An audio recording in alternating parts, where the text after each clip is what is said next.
Hey, what's up guys? কি খবৰ আপোনালোকৰ? মই প্ৰণৱ আৰু আপোনালোকে চাই আছে প্ৰণৱ কিচন। ধৰি লওক আপোনালোকৰ ঘৰৰ ওচৰত কাৰোবাৰ ঘৰত জুই লাগিল। আপুনি কি কৰিব? নিশ্চয়কৈ আপোনাৰ হওক বা মোৰ হওক যে ওচৰলৈ গৈ জুইকুৰা চাবলৈ মন যাব। কিন্তু জুইকুৰা চাবলৈ গৈ মুভি চোৱাৰ দৰে হেৱা লাগি চাই থকাটোৱে যেন আমাৰ দায়িত্ব, আমাৰ কৰ্তব্য। নিশ্চয় নহয়। তাৰ বাবে কি কৰা উচিত?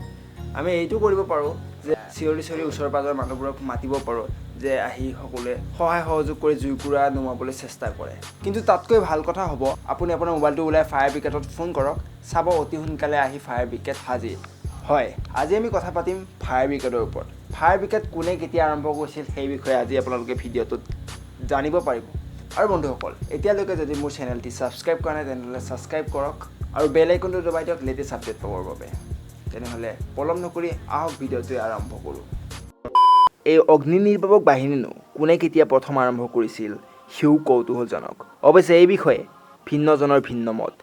এটা মত হ'ল যে খ্ৰীষ্টৰ জন্মৰ প্ৰায় 1000 বছৰ আগতেই মিছৰত পোনপ্ৰথম অগ্নি নিৰ্বাপক বাহিনী গঠন কৰা হৈছিল। সেই সময়ত পাম্প মেচিন বা গাড়ী আদিৰ আৱিষ্কাৰ হোৱা নাছিল। গতিকে বাহিনীৰ লোকসকলে এক বিশেষ ধৰণৰ পাত্ৰত ধূলি বালি পানী আদি কঢ়িয়াই লৈ ফুৰিছিল আৰু ক'ৰবাত জুই জ্বলা দেখিলে সেইবোৰ ছটিয়াই দিছিল। আন কিছুমানে ক'ব খোজে যে প্ৰায় 2000 বছৰ আগতে গ্ৰীকসকলেহে পোনপ্ৰথম অগ্নি নিৰ্বাপক বাহিনী গঠন কৰিছিল। 1666 চনত লণ্ডনত এক ভয়ানক অগ্নিকাণ্ড হৈছিল। সেই অগ্নিকাণ্ডত প্ৰায় 13,200 জন লোক ভস্মীভূত হয়। লাখ লাখ টকা সম্পত্তি পুৰি ছাই হৈ যায়। প্ৰায় 2 লাখ লোক গৃহহীন হৈ পৰে। এই অগ্নিকাণ্ডই বিশ্বৰ সকলোৰে মন আকৰ্ষণ কৰে।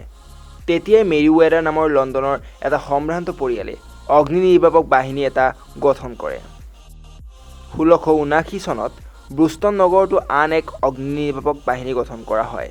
1833 চনত লণ্ডনত স্থাপিত হয় the London fire engine establishment. পাছলৈ ইয়াকে দ্য লণ্ডন ফায়াৰ ব্ৰিগেড নামেৰে নামকৰণ কৰা হয়। বৰ্তমান অগ্নি নিৰ্বাপক বাহিনী পৃথিৱীৰ প্ৰায় সকলো দেশতেই আছে। ক'ৰবাত জুই লাগিলে অগ্নি নিৰ্বাপক বাহিনীৰ গাড়ীত ঘণ্টা বজাই দ্ৰুত গতিৰে যোৱা আমি সকলোৱে দেখিছোঁ। ঘণ্টা বজোৱাৰ উদ্দেশ্য বাটৰ মানুহ দুনো যান বাহনে যাতে বাহিনীৰ কাৰণে বাট এৰি দিয়ে। আনকি অগ্নি নিৰ্বাপক বাহিনীৰ গাড়ীয়ে চাৰিআলি তিনিআলি পুলিচৰ সংকেত মানৰো প্ৰয়োজন বোধ নকৰে।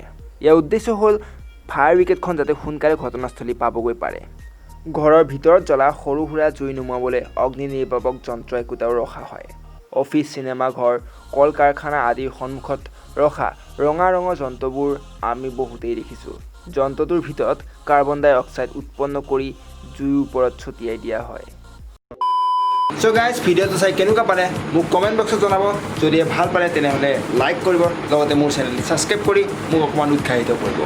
আকৌ এটা নতুন ভিডিঅ'তে লগ পোৱাৰ প্ৰতিশ্ৰুতিৰে আজিলৈ ইমানে। জয় অসম।